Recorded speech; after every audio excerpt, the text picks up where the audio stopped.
Police వాళ్ళు వచ్చిండ్రే ఇక్కడ రాని తోలుకపోయినా.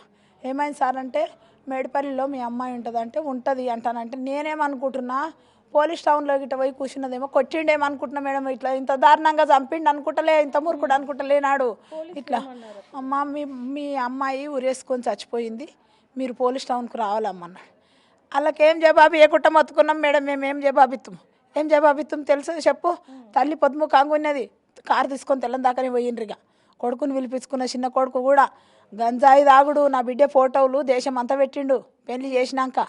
అమ్మాయి అన్నయ్య వదినమ్మ అంటానని గిట్లే పిల్లలు తెచ్చి నాకు చూపించారు. అందులో ఉంది మేడం ఫోటోవు, ఎంతమంది చేసుకొచ్చారు. మళ్ళీ నాకేం తెలియదు, వాళ్ళే పోయినరు అంటున్నది. ఇంట్లో గెలుచుకొని కాళ్ళేళ్ళు మొక్కింది, బంగారం పెడుతున్నది. వాళ్ళ అక్క అద్దెకర భూమి అమ్మి మీ పని చేపిస్తున్నది. అద్దెకర భూమి అమ్మితే ఇప్పుడు ఒక పోలీసులు వచ్చి మీ కూతురు ఇలా ఉరేసుకుందన్నప్పుడు నమ్మారా? నమ్మినాం మేడము. ఆడు చంపుతాడని మాకు తెలుసు. నేను అన్న ముందే ఆడు చంపుతాడు, వాడు మంచిగా పుట్టలేడు, వాడు నిన్ను ప్రేమతో పెళ్లి చేసుకోలేడు.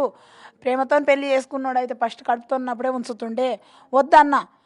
వద్దనంగా పోయింది. వీడు చంపిండో ఏం చేసిండు ఇట్లా కడుపుతో ఉన్నది.